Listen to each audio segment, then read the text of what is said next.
Bueno, ahora nos acompaña como moderador el doctor Moisés Hussein Chávez Hernández para presentar a nuestra ponente de clausura, Patricia Medina Melgarejo. Adelante, doctor Moisés.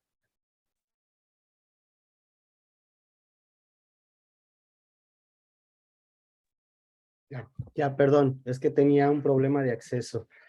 Muy buenas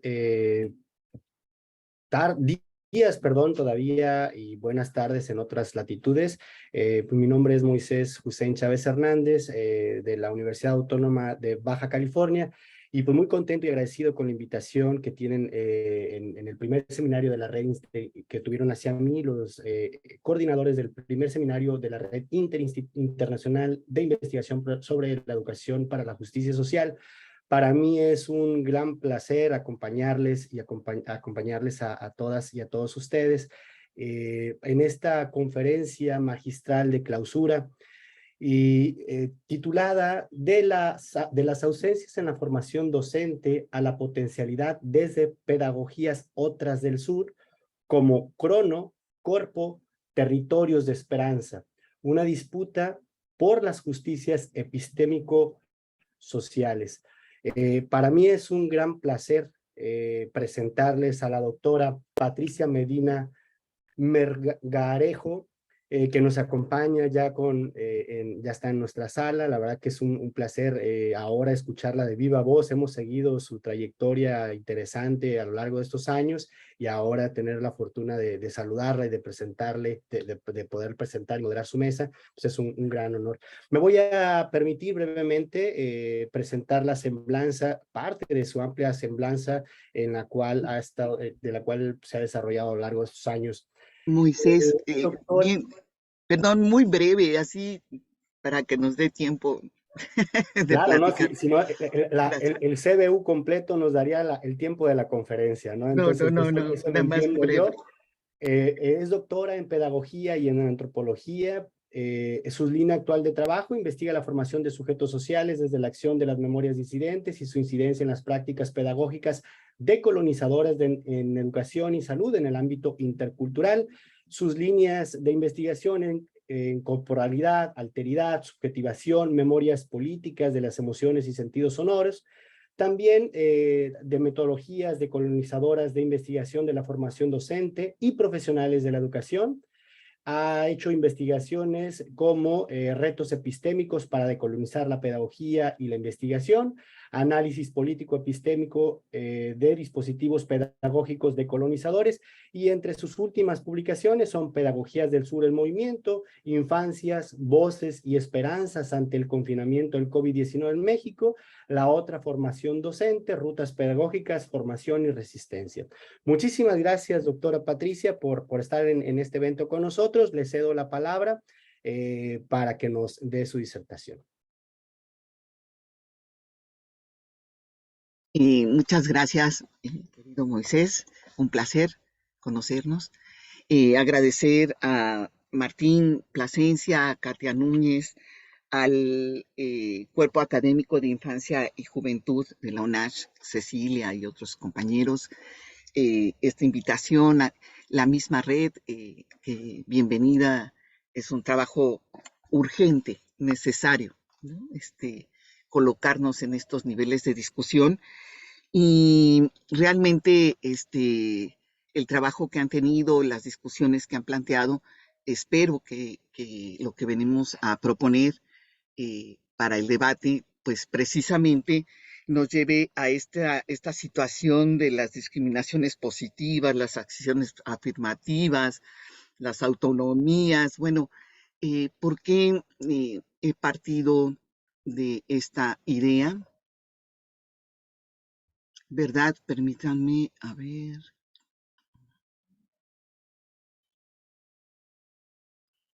¿Sí se ven? Ya se ve, doctora. Muy bien. Voy a intentar. Tal vez pueda poner en modo presentación. Ya. Ay, perdón. Ujú,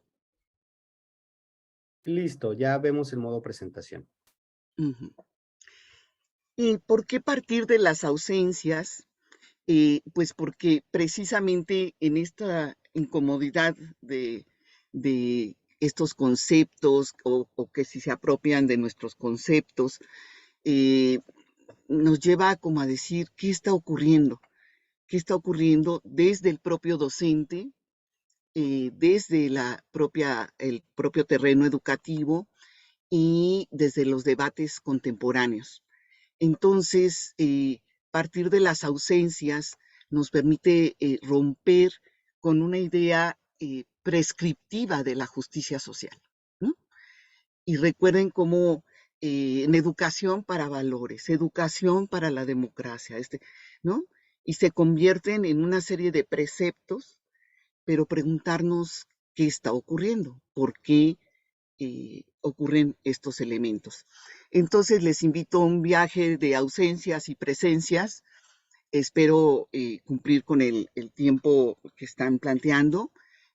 No sé, querido Moisés, si me avisaras media hora y entonces acelero o voy, ¿sí? Porque Perfecto, yo le tengo aviso. varias ideas. E igual, si quieren interrumpir, pues con gusto, tal vez, bueno, ¿de qué se trató? Entonces, con gusto podemos continuar también con alguna reflexión o alguna duda, ¿no? Bien, esta idea, ay, permítanme, que no avanza, nos lleva a una disputa. O sea, que esto no es nada sencillo, es una lucha por otras formas de justicia. Vamos a partir de dos elementos importantes. Uno, la injusticia, o sea, más que hablar de la justicia en positivo, es hablar de la injusticia, ¿sí? Y que si esa injusticia tendríamos que reflexionarla en los actos mismos. Partiré de dos autores que me parecen centrales en la discusión, que es Luis Villoro y Boaventura de Sousa Santos, para ver estas posturas. Si la educación, ¿verdad? Y también el horizonte que estamos planteando es desde el lugar de la educación crítica, popular y descolonizadora, cómo reconocemos que hay una construcción de desigualdad e injusticia. Entonces, estos horizontes nos van permitiendo un camino de reflexión. Partir de una realidad más del precepto de justicia es la experiencia situada de injusticia, la experiencia de un dolor causado por otro. Entonces, ¿cómo recupero ese lugar de la injusticia como experiencia? Y desde ese lugar contextuarla, más que establecer un deber ser. Es una invitación de Villoro en estos retos de la sociedad por venir. De ahí que hay tres momentos de elección desde Villoro frente al poder injusto, que es reconocer la experiencia de la exclusión, equiparación con el excluyente y el reconocimiento del otro, para podernos reconocer a nosotros mismos y mismas y mismes. ¿Qué ocurre con esta relación? ¿La estamos reflexionando en nuestros procesos de intervención, de análisis, de propuesta? ¿Y por qué, verdad? Esta lucha de replantearme como momento de equipararme con el otro eh, permite una reivindicación del derecho, pero al mismo tiempo reafirma mi diferencia frente al otro, pero mi igualdad con el otro. Entonces, ¿cómo estoy reflexionando estos caminos, ¿no? Y estas elecciones desde la justicia, injusticia y la experiencia? Entonces, el planteamiento siguiendo a Villoro implicaría un nuevo sujeto, ¿verdad? Que no prescinde de su identidad y se reafirma en la diferencia, reconociendo las diferencias. Estas experiencias de un nuevo sentido de justicia me parecen fundamentales para reconocerlas y que no aparezca como un hoyo negro, digamos ahí, de preceptos de justicia, pero porque hemos caído en los preceptos de valores de justicia, y vendría nuestro segundo autor, ¿verdad? Que es el planteamiento de, efectivamente,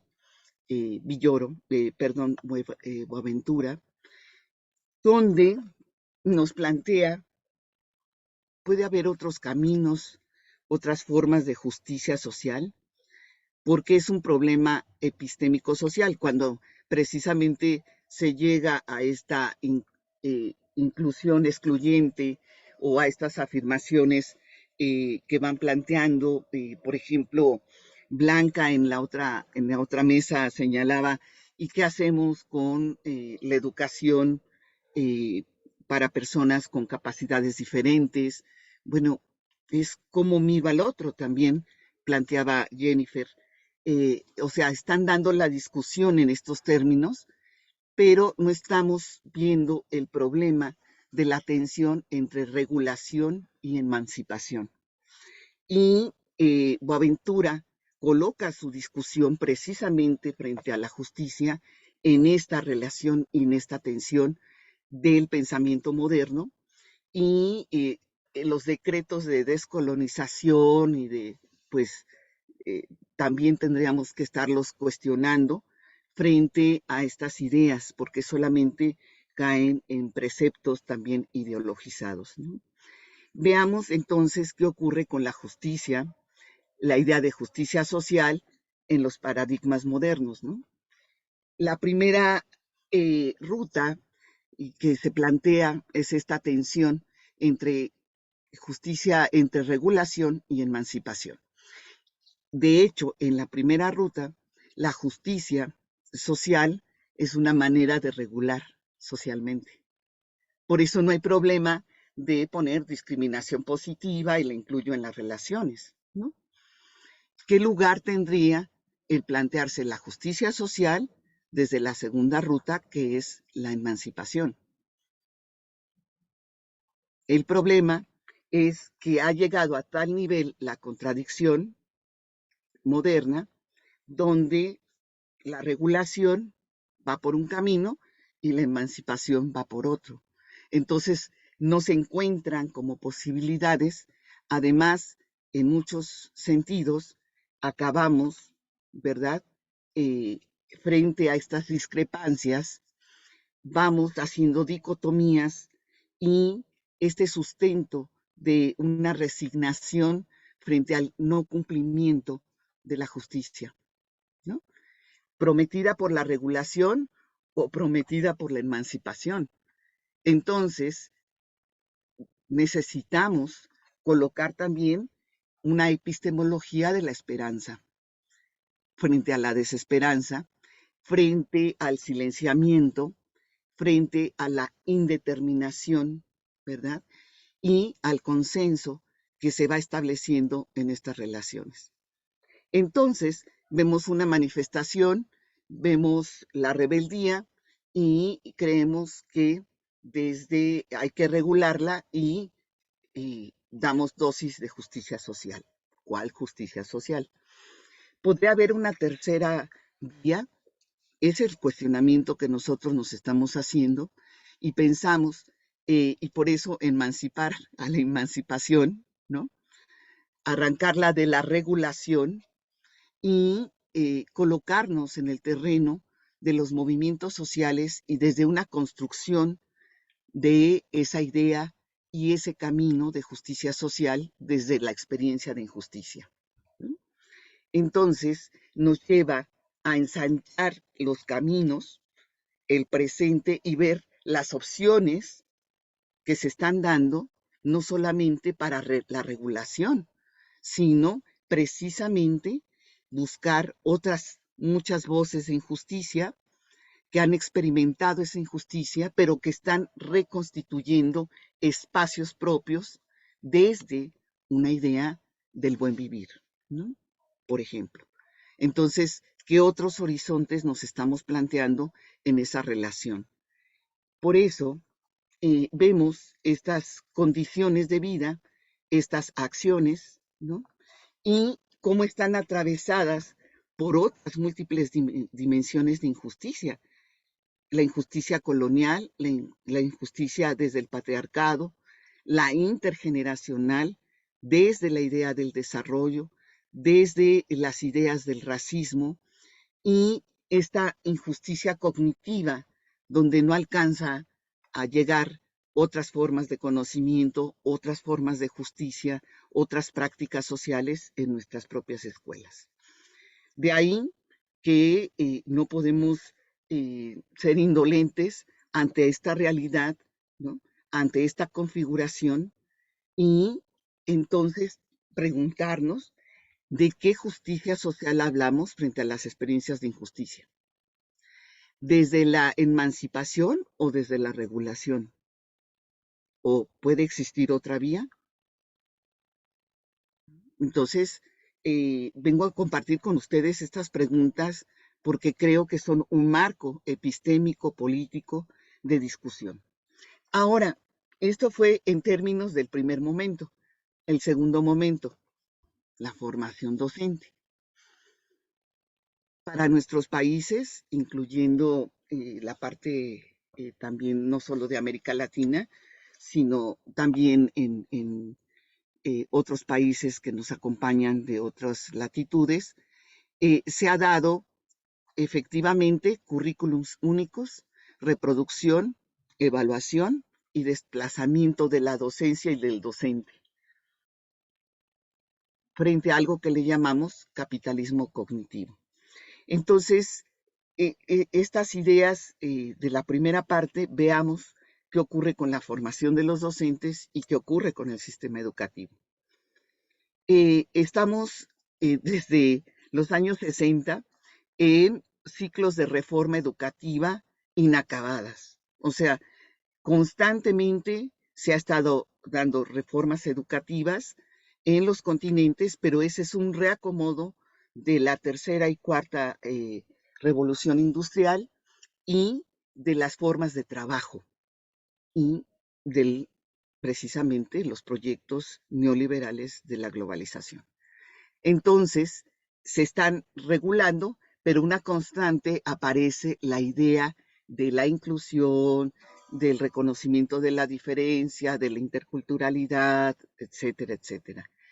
Pero, ¿de dónde vienen esas definiciones? ¿De la regulación? ¿De la emancipación? En México, por ejemplo, tenemos todas estas reformas más la vigente, ¿no? Entonces, ¿qué ocurre con un docente que está permanentemente cuestionado frente a múltiples reformas, ¿no? Y que se da el énfasis, ¿verdad?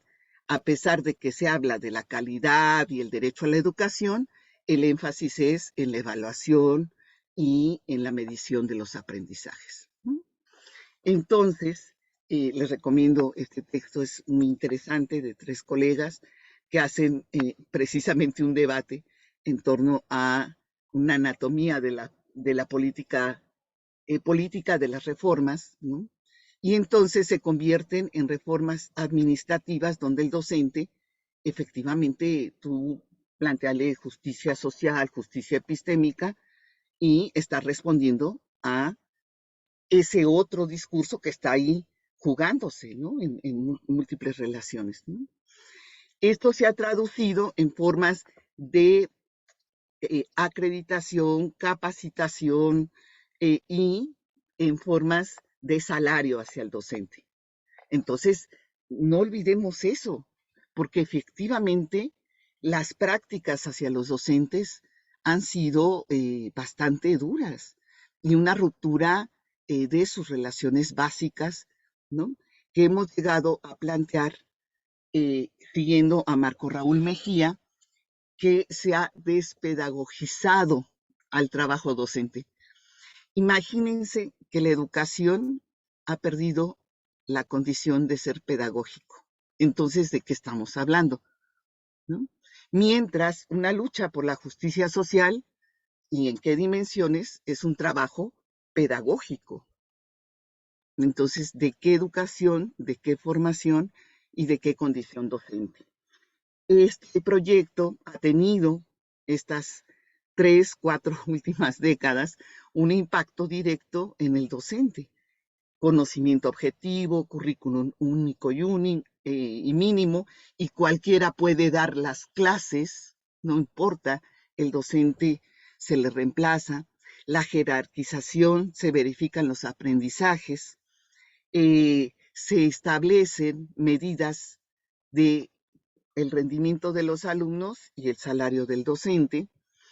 Se ha promovido desde el 92 con toda la idea de Bolonia, esta credencialización, ¿no? Y una privatización también de distintos medios, ¿no? No lo olvidemos, y sobre todo en el contexto de México, porque en marzo del 2022 estábamos operando con todas esas lógicas, y ahora con la reforma planteada, que es de avanzada, pero esto sigue en el contexto internacional, en el contexto también de las mentes y de los espacios de los maestros. Entonces, por ejemplo, se ha planteado la autonomía curricular para el docente mexicano a partir de agosto, pero los maestros dicen, ¿y cómo llenamos los programas? Porque lo que recibían eran programas para aplicarlos. Entonces, ¿no? Y además, si ven, yo le propongo que haga esto y que haga aquello, y el docente no es que no tenga conciencia, tiene conciencia de la sobrevivencia a la que ha sido objeto. Esta visión ha dividido pedagógicamente de manera profunda los sistemas educativos y se van generando distintas vías, ¿no? Igual, se nos vuelve, y vamos al diagnóstico del presente en México y América Latina. Y vuelvo a la imagen de los mapas. ¿Y por qué este diagnóstico del presente? Porque tendríamos que analizar, si van viendo, de la idea de justicia, el problema de los docentes, entonces, ¿cuál formación? ¿No? Y el problema de esta lógica del capitalismo cognitivo y cómo tenemos que hacer una cartografía del proceso. Entonces, no perdernos, porque la propia globalización, yo he encontrado en los análisis que he hecho 3 vías, 2 que surgen de la propia globalización neoliberal del capitalismo cognitivo, que tiene que ver con la acreditación de un sistema único, ¿no? En los países, y al mismo tiempo genera programas de carácter compensatorio. Y podemos ahí introducir la idea de justicia social, pero seguimos articulados a la vía humanitaria del capitalismo cognitivo. Y la tercera vía son el reconocimiento de la injusticia, la crítica y la lucha territorial por el espacio social de vida y educativo, que sería la vía de los movimientos sociales y de los movimientos docentes, que esa también ha sido una emergencia muy importante. Entonces, nos plantea una radiografía que, si la van viendo, ¿no? Los programas, las políticas inclusivas, las acciones afirmativas, los programas compensatorios, la discriminación positiva, es en el paquete de gobernabilidad global de las agencias internacionales, ¿no? Entonces, la justicia social está en el modelo regulador, evidentemente. O sea, tendríamos que discutir quiénes o cómo, o habría otros caminos, son necesarios otros caminos.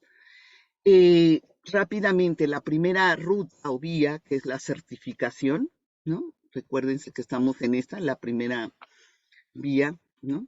Esta certificación, desde el capitalismo cognitivo, lleva a un modelo de financiamiento, a monólogos, a una desterritorialización de la educación, mientras que la experiencia de injusticia los sentidos de esa experiencia son territoriales y son muchas veces por el propio territorio. Y se va dando esta idea de mandatos geopolíticas, donde entonces sí la evaluación cobra territorio, ¿no? Y se hace un reparto, y también si esto lo equiparamos con el desarrollo, bueno, pues entonces las pruebas y las mediciones educativas tienen una lógica, ¿no? Y vean como África, como la parte de Asia, etcétera, qué lugar tienen, ¿no? Ha habido una apropiación del conocimiento, eh, de estas prácticas del tránsito y desplazamiento entre aprender y adquirir, eh, las competencias medibles en estos esquemas, ¿no?, de reparto. Entonces, la segunda vía, que nos parece como la amable, pues está incluida en estas políticas compensatorias del propio capitalismo cognitivo. De ahí que estamos en una disyuntiva real y nos tendríamos que preguntar para América Latina, para qué ocurre con esta tercera ruta y la injusticia y la lucha social. De qué sujetos y de qué conocimientos situados en educación estamos hablando, interculturales, pero descolonizadores y situados, localizados, frente al narcotráfico, o sea, frente a la imposición de las mineras, ahora la lucha del litio. ¿Qué ocurre con las comunidades? O sea, ¿dónde está ese aterrizaje forzoso? Pues nos lo da esta visión, ¿no?, de eh, los movimientos. Porque la primera ruta, desde la certificación, la segunda vía, desde las políticas de educación inclusiva, intercultural, articuladas, ¿no?, a la regulación, pues, qué capacidades tenemos ahí, o ubicarnos, porque no se trata de ideologías, sino ubicarnos concretamente que estamos en esa relación. O por eso no nos suena o se oye como contradictorio, pues sí, o que se están apropiando de nuestros conceptos, pues se mete a la maquinaria reguladora, ¿no? Se vuelve a repetir esta historia de una tercera vía que tendría que ver con los movimientos y las prácticas en contra de la injusticia social, histórica, política y situada, pero desde proyectos de reexistencia, no solamente de resistencia, ¿no? Entonces, ante las experiencias y formas de justicia, ante la despedagogización del quehacer docente y su negación, ¿de qué formación docente hablamos? ¿Para qué educación? ¿Para cuál justicia social? De las que estoy planteando, ¿no?, y de las que están ahí circulando, y qué horizontes estamos señalando en ese sentido. De ahí que las lecciones aprendidas desde las pedagogías del sur, me parece importante comentarles las investigaciones que hemos hecho en este sentido con compañeros que agradezco mucho que estén. Está Roberto y nuestros compañeros que luchan desde Oaxaca, muchas gracias.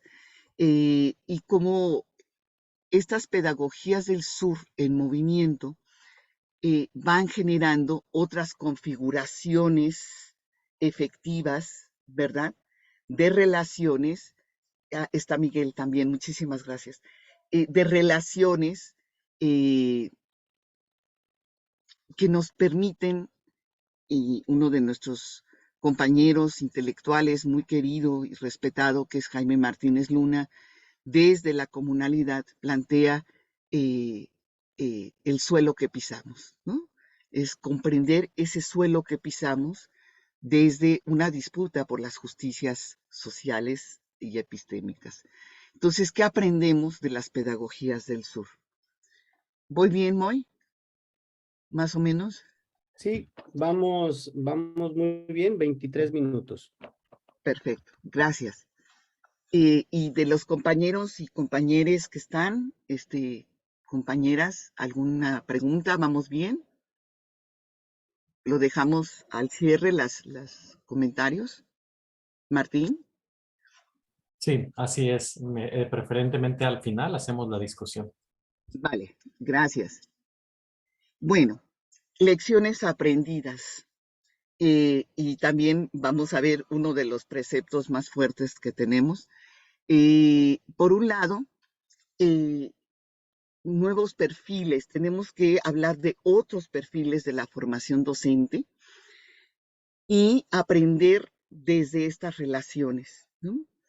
Entonces, reconocer esos contextos y condiciones de injusticia, de explotación, dominación, de la interseccionalidad de estas formas de injusticia, ¿no?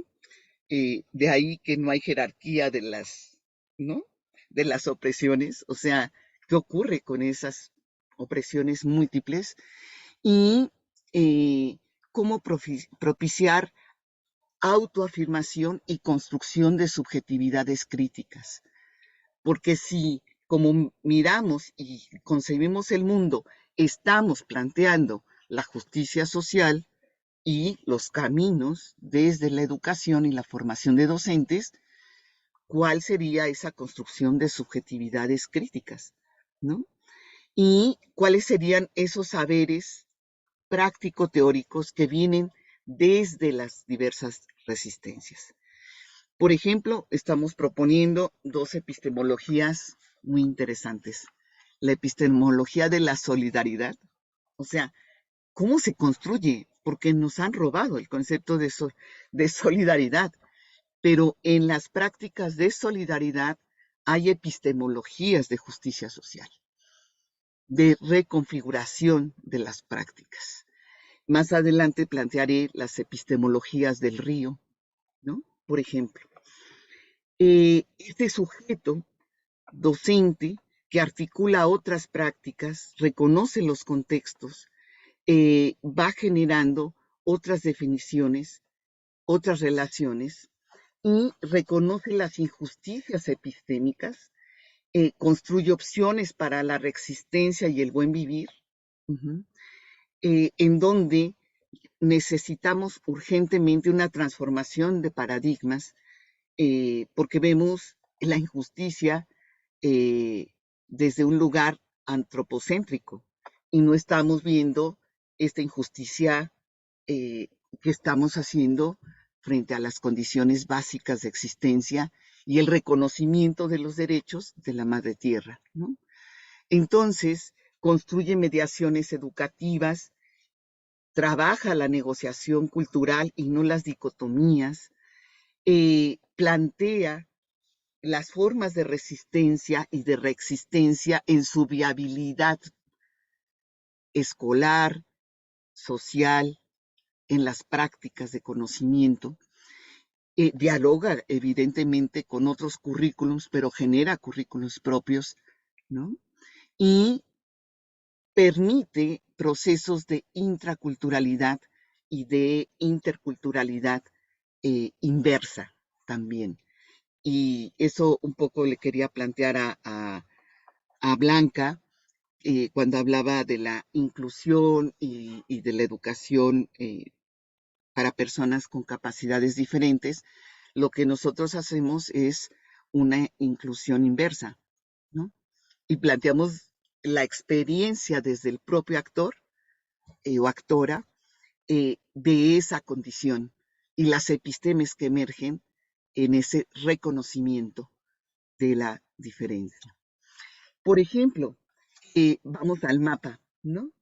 En una investigación, efectivamente, este libro, por ejemplo, no pudo ser eh, divulgado, ¿no? Porque en su portada planteaba estos dos mapas, ¿no? Y el mapa, digamos, del norte está en una ley de mapas, ¿no? Del Estado mexicano y el himno nacional. O sea, hay una ley para eso. Mientras que si se presenta la representación de la percepción del mapa, la configuración del mapa desde los pueblos indígenas, resulta que atenta contra una ley, ¿no? Si ven, la referencia del segundo mapa es totalmente verificable, ¿verdad? Porque este parte de la referencia del norte, este parte de la salida del sol, ¿no? Oriente-poniente, ¿no? Entonces, ¿cuál enseñaríamos en la escuela? ¿Cuál sería ese núcleo de justicia epistémica?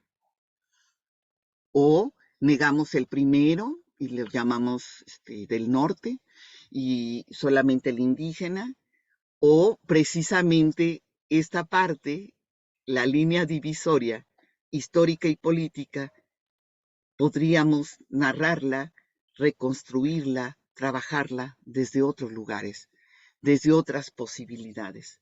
Entonces, trabajar justicia epistémica no es nada sencillo, ¿no? Y tampoco es objetivista, ¿no?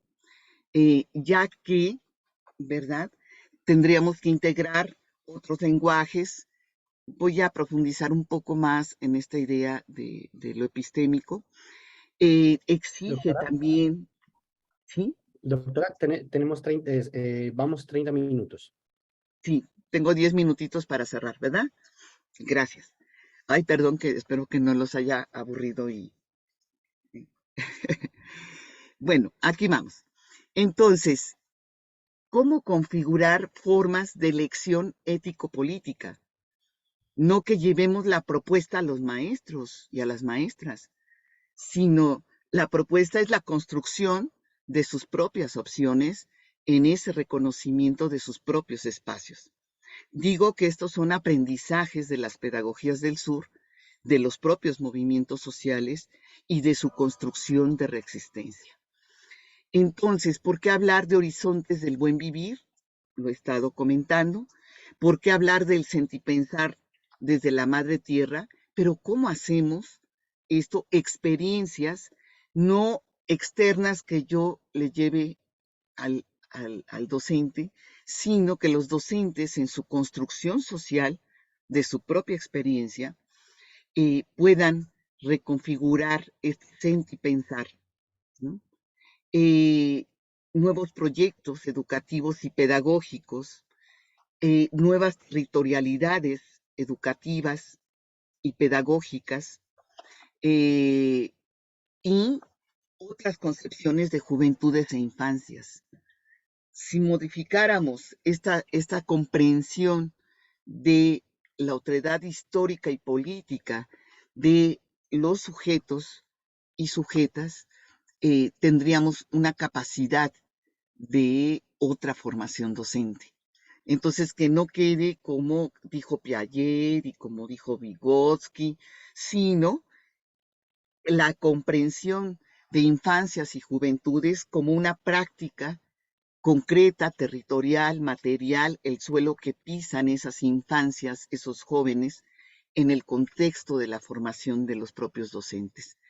Y ahí estamos trabajando múltiples niveles de esta idea de injusticia, justicia social desde otro horizonte que veníamos planteando al principio. Entonces, recuperamos la idea precisamente de Freire, que la educación por sí sola no cambia la sociedad, pero forma a las personas que la van a transformar, ¿no? Entonces, hacemos propuestas de construcción de territorios sonoros desde los propios docentes para lograr una corporización de su experiencia, de sus sentidos, en distintos contextos urbanos.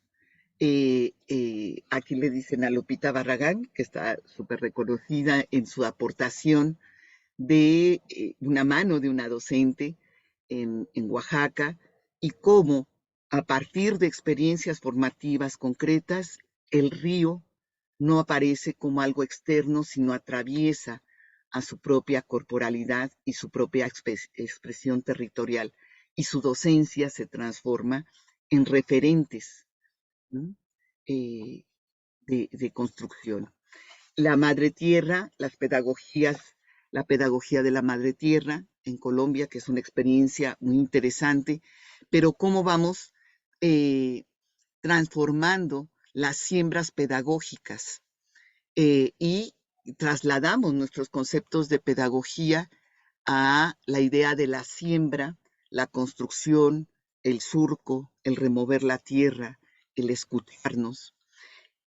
Otro aprendizaje fundamental de las pedagogías del sur son los proyectos comunitarios sociales de vida. Entonces, desde las propias organizaciones generan sus espacios y su configuración. ¿Y por qué el derecho a la salud, por ejemplo, en el proyecto comunitario del Caracol La Realidad zapatista, y vean la fecha, en 2014, estaba centrado en la salud? Y frente al COVID y frente a la pandemia y al capitalismo pandémico, efectivamente tienen una capacidad de respuesta, ¿no? Y su planteamiento es: salud es vivir con dignidad. Y si dignidad lo comprometemos a justicia social, entonces, ¿cuál es su proyecto? Situado, configurado, ¿no? De ahí tienen un sistema autónomo de salud. Entonces, solamente tendríamos que hablar de otras gramáticas, otras maneras de nombrar el mundo, como una de las perspectivas que nos aportan los movimientos sociales, las pedagogías del sur, que hemos llamado, y tener precauciones en términos de justicias epistémicas sociales, ya que las alternativas posibles que tenemos pueden ser discursos silenciados, y de hecho lo son histórica y políticamente, y entonces lo que tenemos que partir es de las ausencias, de los agujeros negros, de los vacíos, ¿no? Y no darlos como positividades. Y esto lo digo porque recurrimos y caemos mucho a la idea entre autonomía curricular, justicia epistémica, conocimientos locales, pero los conocimientos locales han sido atropellados, ¿verdad?, por 500 años de colonialismo, ¿no? Y además han sido desechados. Entonces, tenemos que ver esos hilos como alternativas y cuidado, porque la ciencia moderna frente al modelo y a la lógica de la regulación siempre ve las alternativas como una perturbación epistemológica, ¿no? Y nosotros tenemos que estar haciendo estos juegos permanentes. De ahí, y con esto cierro, una de las consignas que tenemos en los movimientos sociales docentes, en la búsqueda de nuevas formas de construcción, de reexistencia frente a la injusticia social y epistémica, la necesidad de desaprender. Uh-huh. Entonces se convierte en una demanda. ¿Cómo desaprendemos para poder generar formas de reexistencia? ¿Y por qué hablar de justicia epistémica, justicia entre saberes, nos coloca frente a cuál justicia social, cuál formación docente y qué prácticas sociales están inmersas en esa relación? Una clave es nombrar el mundo de otra manera. Por eso, nuestras epistemologías intentan aprender del río, y desde el río, cuáles son sus cauces, sus movimientos, y que nunca vamos a ver transitar el mismo río cada día, ¿no? Entonces, no es relativismo, es reexistencia, nombrando el mundo desde otros lugares. Gracias. Muchísimas gracias, doctora Patricia. La verdad que nos ha dado un panorama muy interesante en torno a la propuesta que nos está eh, eh, mostrando, ¿no? Tenemos por ahí, y gracias también por ajustarse el tiempo, mi intervención fue a petición suya de que revisara las 30 minutos, pero tenemos un par de minutos, 5 minutos, para una serie de intervenciones, preguntas o respuestas. Preguntas y respuestas y pues cedo la palabra al público. No sé si en el chat, no, todavía no tenemos ninguna participación en el chat, pero abro la sesión. No sé si tengan acceso, porque yo tuve dificultades para acceder a mi micrófono, pero si todos tienen acceso, pues pueden levantar la mano y si no, pues escribirlo y yo con gusto leo las preguntas en el chat. Muchas gracias, muchas gracias.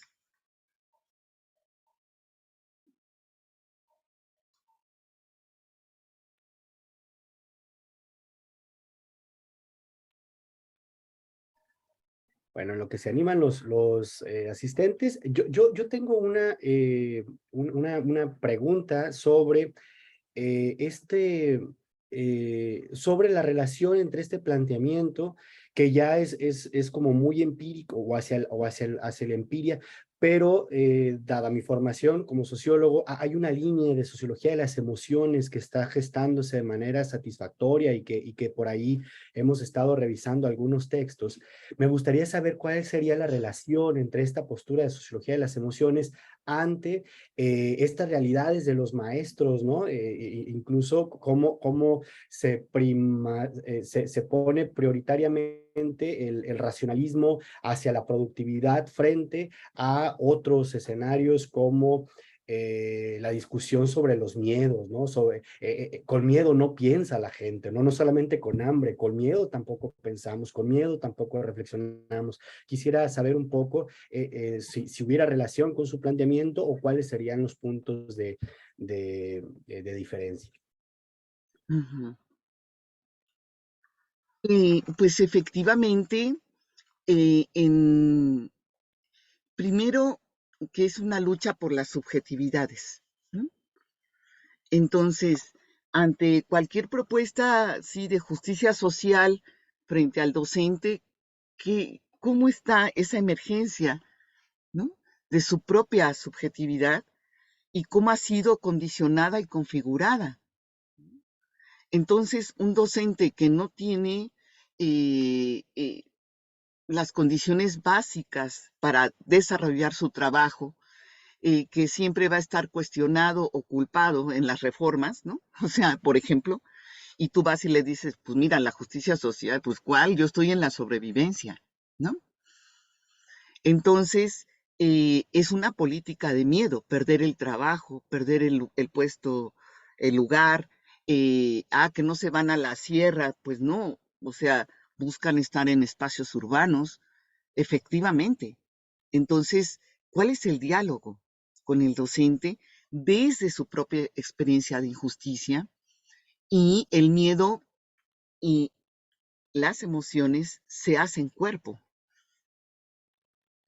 Y entonces no estamos hablando de la corporalidad docente, pero ese cuerpo se hace territorio también, ¿no? La inexistencia, ¿no? Del territorio, o le brindo otros territorios como el virtual, como las nuevas tecnologías, y siempre lo dejo como que no sabe nada, pobre de él, ¿no? Y dices, ¿por qué empobrecer al docente? ¿Por qué culpar al docente? Y luego le vengo con justicia social, bueno, ¿no? Por eso aguas, no olvidarnos de ese escenario, y que también, eh, si estamos pensando que esa justicia social es para regular el asunto, o cuáles serían esos elementos, ¿no? La colonización de las emociones lleva precisamente a los sentidos, a las formas de percepción del mundo. Entonces, tenemos un reto en la descolonización, que es la descolonización de los sentidos. Por eso nosotros planteamos la memoria de los sentidos y los sentidos en la memoria, ¿no? y trabajamos desde esas experiencias desde el docente, ¿no? Excelente. Más que una imposición de más elementos, ¿no? Excelente. Por ahí, doctora, tenemos una pregunta de María Cristina, que la felicita, excelente presentación. Desde Colombia Gracias. compartimos esta perspectiva de análisis y esta propuesta epistémica para repensar la construcción de justicia social desde abajo. Un modo de adentrarnos en las acciones emancipatorias, ¿no? Entonces, una felicitación y por ahí plantea el comentario, ¿no? Nuestra compañera María Cristina. ¿Alguna otra pregunta, comentario?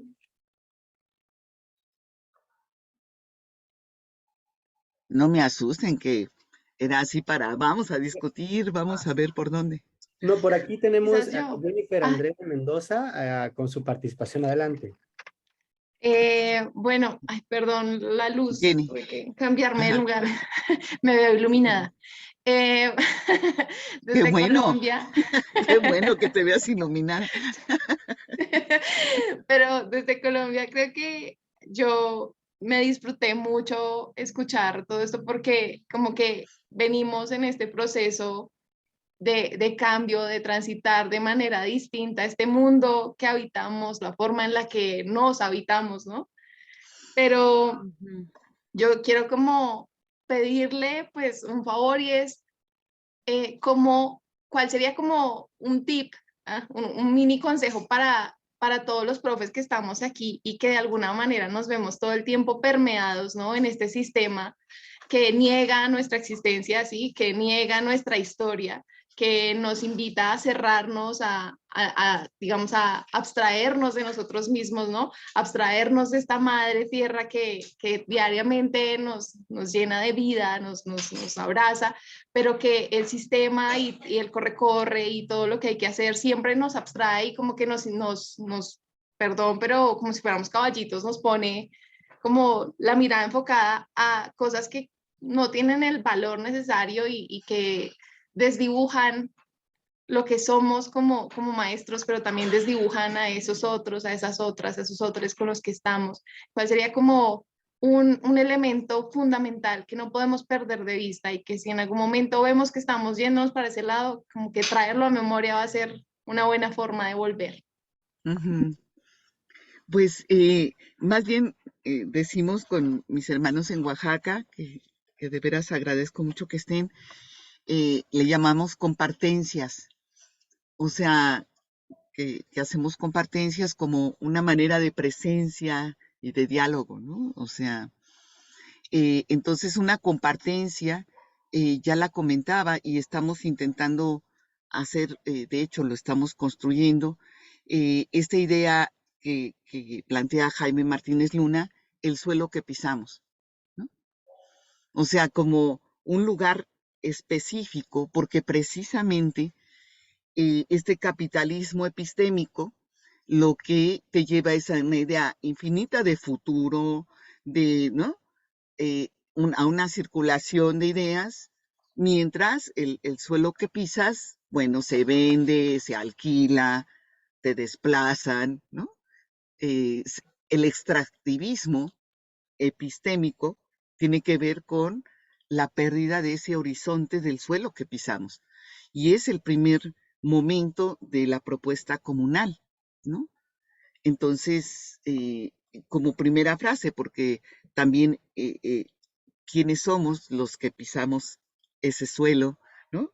O sea, nos lleva a un aterrizaje de apropiarnos y más que escuché también parte de tu propuesta de los espacios, pero no del espacio que tú propongas, sino cómo nos reconocemos en ese espacio que habitamos, ¿no? Y nos habita. Y desde ese lugar, en el suelo que pisamos, hay una capacidad de apropiación, ¿no? Entre muchas otras, ¿no? Pero para que también esta idea de extractivismo epistémico, extractivismo, ¿no?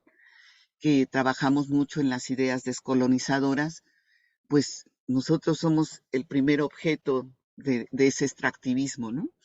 ¿No? Y ese suelo que pisamos, si lo llevas metafóricamente, es que hemos perdido la capacidad de el tiempo, espacializarlo, y nuestro cuerpo, por eso hablamos de corpopolíticas, es la exclusión de nuestra capacidad territorial. ¿Y cuál es nuestro primer territorio? El cuerpo. Y el capitalismo pandémico, por favor, hay que anotarlo, no podemos como pulular, ya pasamos de la pandemia. Si algo está registrado ahí es en la corpopolítica que ha generado, ¿no? La inmunidad, que es contraria a comunidad, ¿no? Nada más en el juego de lo inmune, ¿no? Y quiero estar inmune, no quiero ser común.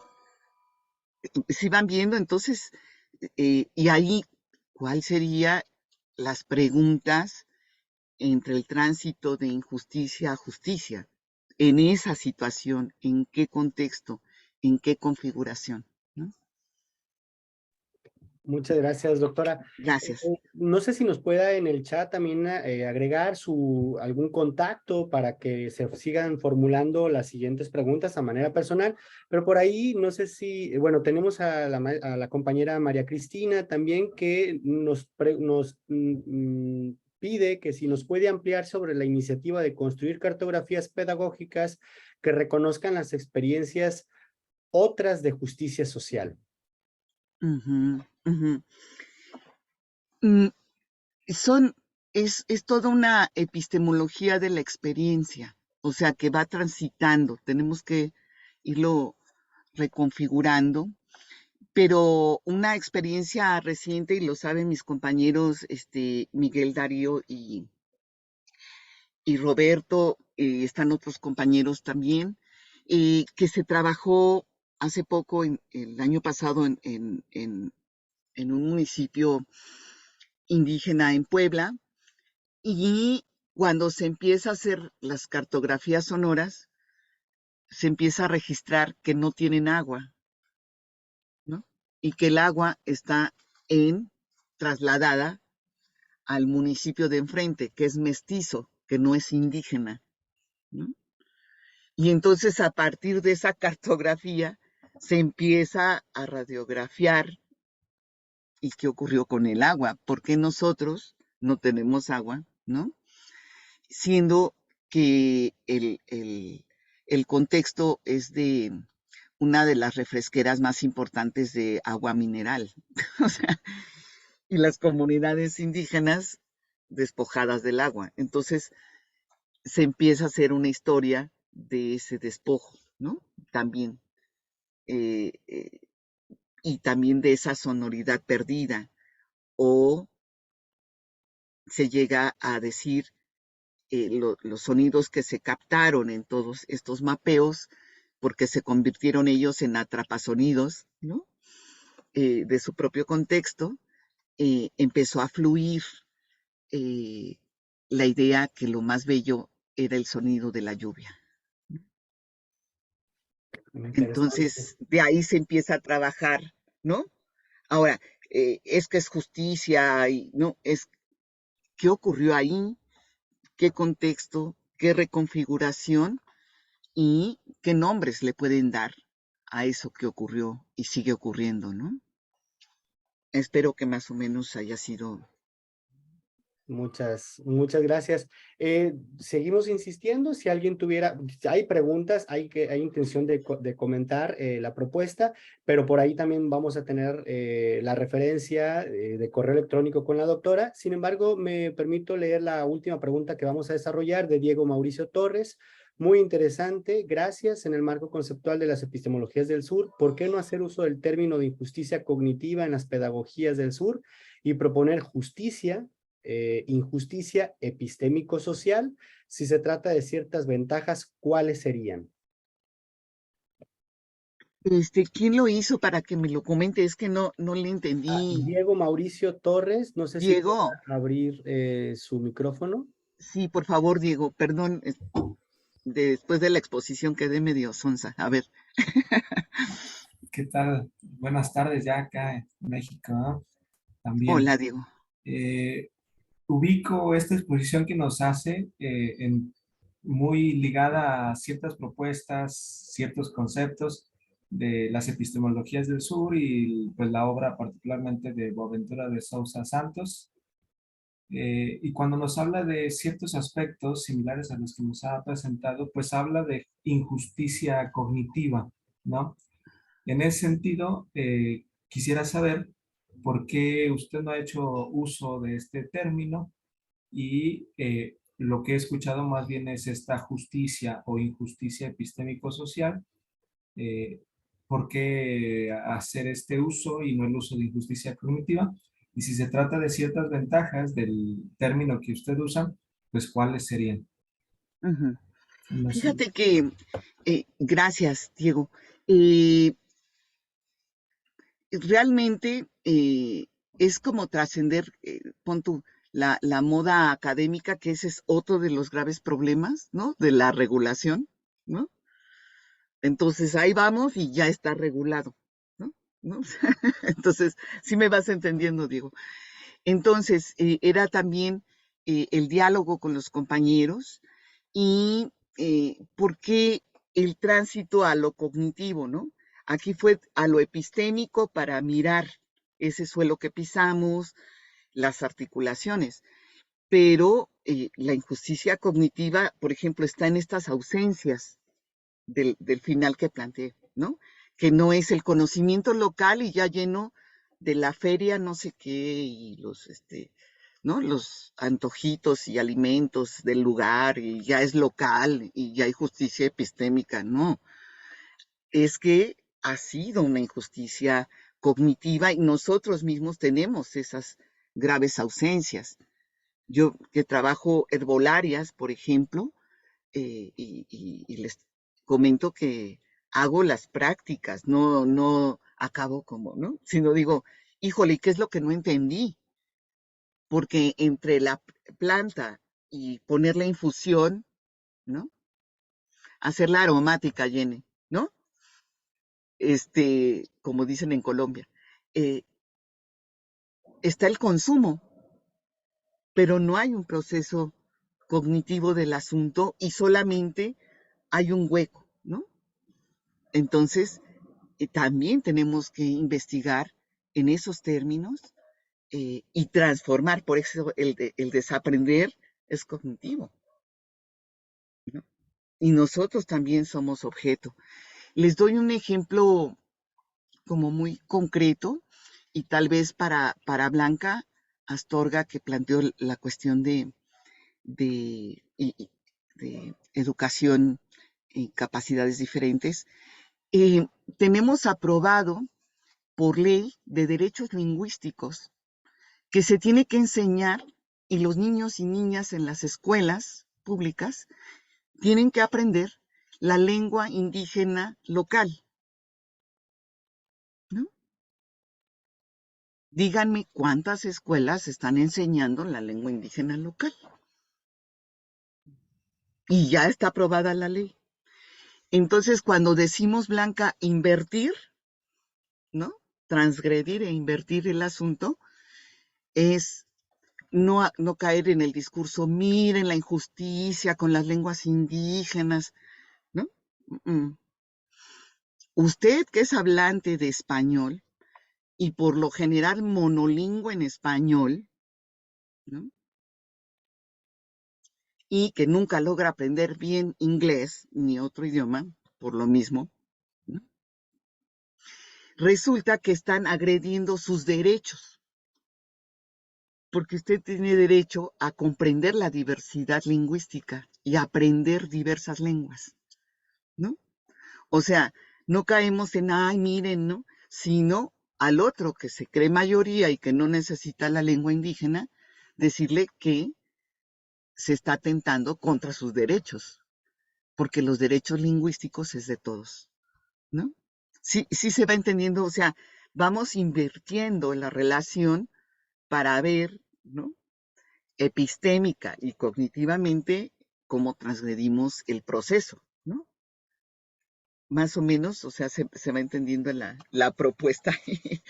Por eso, cuando Martín me hizo favor de invitarme, dije, sí, formación docente porque estamos metidos en ese proceso, o sea, cómo trabajar desde la formación docente estos debates, ¿no? Muy bien. Muchísimas gracias, doctora Patricia. Por ahí podemos revisar algunas referencias de textos. Y pues por mi parte sería todo. Le cedo la palabra al doctor Martín Plasencia, no sin antes agradecerles a todos su presencia, su asistencia y su participación. Fuerte abrazo, colegas. Pues muchas gracias. Ya estamos muy contentos cerrando así como comenzamos, ¿no? Con una discusión que nos interpela en cada una de las geografías donde nos encontramos, ¿no?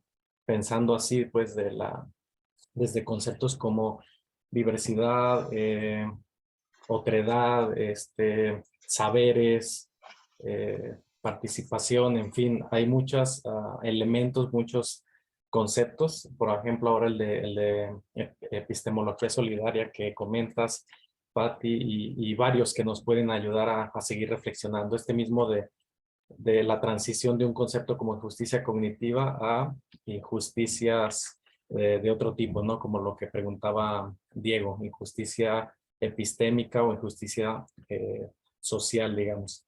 Bueno, pues vamos a aprovechar, no sé, Javier Murillo, Cristina, María Cristina, Donna, si se encuentran por acá, queremos despedirnos desde la red. Ha sido muy grato para nosotros. Javier lo comentó al principio. Para nosotros el tema de ser un evento como este es ya poner en acción muchas de las inquietudes que tenemos, reactivar y plantearnos otras. Entonces, Javier, ¿qué opinas de esto? Bueno, Martín, en primer lugar, agradecerte el trabajo, el de todo el equipo, porque me ha parecido fantástico. Han sido 3 días bien intensos, con un colofón final por parte de Patricia, de Patti, que me ha parecido fantástico. Y yo creo que es un primer paso. Es el primer seminario que como red organizamos y yo siempre acabo estos congresos deseando que llegue el segundo y que sigamos construyendo. Creo que 4 instituciones de 4 equipos diferentes, 4 equipos diferentes de 4 instituciones de 4 países que trabajamos con postulados, con visiones diferentes sobre una educación para la justicia social, pero que al final nos encontramos periódicamente, discutimos y aprendemos. Y me parece que este seminario ha sido eso. Yo he estado en bastantes sesiones y la verdad es que me he quedado sorprendido, primero del alto nivel de las intervenciones, de los debates, de las preguntas, pero también de lo rico de todo lo que hemos vivido y de todo lo que tenemos por aprender. Yo creo que la educación para la justicia social nos abre un nuevo mundo en el cual tenemos que construir una sociedad mejor y diferente. Y los que nos dedicamos a la educación tenemos en nuestra mano dar un gran paso para tener una sociedad más justa. Y nosotros humildemente, ¿verdad, Martín? Con esta red, pues eso intentamos. Trabajáramos juntos, reflexionamos, después lo convertimos en acciones con nuestros y nuestras estudiantes, pero siempre con esa mirada de una sociedad justa, unas sociedades justas, independientemente del país. De nuevo agradecer, para mí ha sido fantástico, la verdad es que ha funcionado todo perfectamente. Te reconozco que teníamos un poco de miedo al principio sobre si no iba a funcionar estas cosas a distancia, aunque ya llevamos 3 años en ellas, todavía nos dan un poco de miedo, pero ha funcionado todo fantástico. E insisto, agradecer a tu equipo, agradecerte a ti y seguimos trabajando. Muy bien, Javier. Creo que sí, ese seguimiento lo vamos a tener de seguro, ¿no? Que es nuestra idea de continuidad del seminario el siguiente año en otra sede, ¿no? Con algunos planteamientos. María Cristina, ¿qué tal? Buen día, buenas tardes. Excelente seminario. Gracias, Martín, y gracias, Equipo México, por el liderazgo. Me uno a las palabras de Javier. Definitivamente fue una apertura a nuestros seminarios con un altísimo nivel. Gracias a todos los y las participantes y seguimos en esta lucha por construir justicia social desde nuestras escuelas. Un cálido abrazo desde Colombia para todos y todas. Gracias, Cristina. No sé si alguien de CIEJUS nos acompaña. Donna, estarás por ahí, pero sí, efectivamente coincido, es un disfrute. No pudimos escuchar todas las presentaciones por la organización en mesas que tuvimos. Sin embargo, en la página de la red vamos a subir todo el seminario. Entonces vamos a poder escucharnos después. Les pasaremos convenientemente a todos a sus correos en dónde va a estar alojado esto. Denos algunos días para prepararlo y subirlo. Pero sí, vale la pena revisitarlo porque así como esos 10 minutos como que faltaban tanto para exponer, también como para la discusión, pero bueno, el formato de cualquier forma nos gustó y vamos en realidad era también como una especie de pretexto para seguir alimentando tanto lo que se hace en la red como lo que hacemos cada uno. Vimos ponencias, les habíamos dicho, de Brasil, Colombia, Uruguay, España, Argentina, México, Colombia, Estados Unidos. Entonces fue una riqueza todo esto. Entonces, pues nada, no, si no hay algo más que decir, a nombre de la... Martín, ¿Sí? Ah, Blanca. muy cortito, Adelante. sí. Donatila no pudo quedarse hasta el final, entonces me pidió que diera algunas Adelante, palabras de Blanca. cierre. Voy a tratar eh, de hacer sentido lo que ella podía señalar, pero bueno, concordar con lo que plantea Javier Murillo al final, María Cristina y también tú. Bueno, obviamente todo lo que se ha dado a lo largo de estos 3 días en el seminario creo que es la primera instancia, pero abre un camino de trabajo, de unión, de fraternidad que uno a veces siente que es menor, o también pasa que se desalienta en su propia tarea y pelea propia, ¿cierto?, para hacer que la justicia social sea un tema pedagógico finalmente. Yo creo que quedamos ansiosos todos quienes estamos acá para que venga el segundo encuentro, ¿cierto?, el año que viene. Y bueno, yo creo que la tarea es trabajar juntos, aunar ideas, fortalecernos en esta tarea porque la tarea es dura, pero es necesaria y urgente, así que no podemos dar más espacio a que otros poderes, el capitalismo y otras manifestaciones de las injusticias se sigan plasmando en nuestra formación docente y en nuestras escuelas también. Así que eso, un gusto, un abrazo, muchas gracias a ti también, Martín, por la organización y estar ahí a cargo con mayor fuerza en estos días. Bueno, pues no me queda más que agradecerles desde la Red Internacional de Investigación sobre Educación para la Justicia Social, que se compone por la Cátedra UNESCO en Educación para la Justicia Social de la Universidad Autónoma de Madrid, el Centro de Investigación en Educación para la Justicia Social, CIEJUS, de Chile, el Grupo de Investigación, Educación y Cultura Política de la Universidad Pedagógica Nacional de Colombia y el Grupo de Investigación Infancia y Juventud en Contextos de Diversidad de la Universidad Autónoma de Chiapas, que además tuvo el gusto de coorganizar con todos nosotros. Un abrazo hasta donde estén y nos vemos en las próximas reflexiones, disertaciones y lo que se nos vaya ocurriendo en este tema de la justicia social y lo que vayamos accionando. Hasta pronto. Chao, chao, muchas gracias, que esté muy bien.